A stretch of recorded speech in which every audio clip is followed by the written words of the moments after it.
Demokrat sindir rezim, nafsu sekali bau 3 periode, rakyat sudah banyak yang susah. Koordinator juru bicara DPP Partai Demokrat Herzaki Mahendra Putra menyoroti sejumlah gembar-gembor di kalangan yang mendukung perpanjangan masa jabatan Jokowi.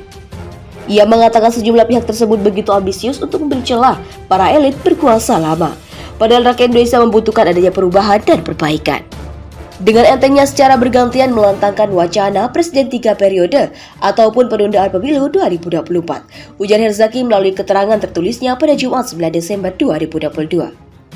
Menurut Herzaki, apa yang dilakukan mereka seakan-akan melanggar konstitusi dan mengkhianati amanah reformasi 1998 yang membatasi kekuasaan presiden maksimal 2 periode. Makin kesini makin terlihat wajah buruk pemerintahan periode ini, berulang kali terus dan terus secara bergantian melantunkan nafsu kekuasaan, ingin terus berkuasa padahal prestasi cekap, ujarnya.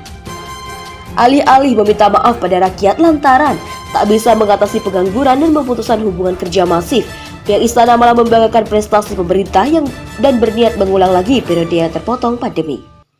Rakyat banyak yang sedang susah, dijepit kemiskinan yang tak kunjung turun, banyaknya pengangguran dan merebaknya pemutusan hubungan kerja di mana-mana, ucap Herzaki. Ia lantas miris melihat perilaku politik elit yang menganggap pelanggaran konstitusi layaknya candaan. Lanjutnya, tak pernah ada pro kontra mengenai perubahan masa jabatan presiden, namun yang ada hanyalah nafsu segelintir elit yang tak kunjung padam, yang terus mendapatkan penolakan secara luas oleh sebagian besar rakyat Indonesia.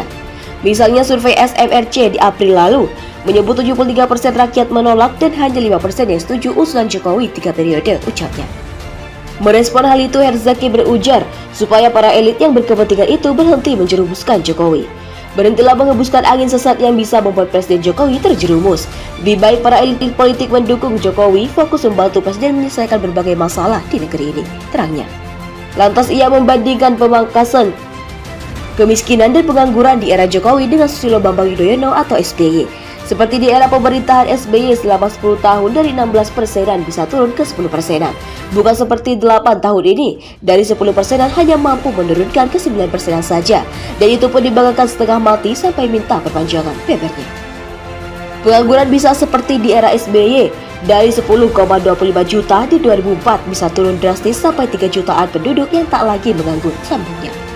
Sementara di era Jokowi, kata Herzaki, selama 5 tahun sebelum pandemi pun tak mampu menurunkan banyak, hanya ratusan ribu bahkan makin lonjak drastis selama pandemi.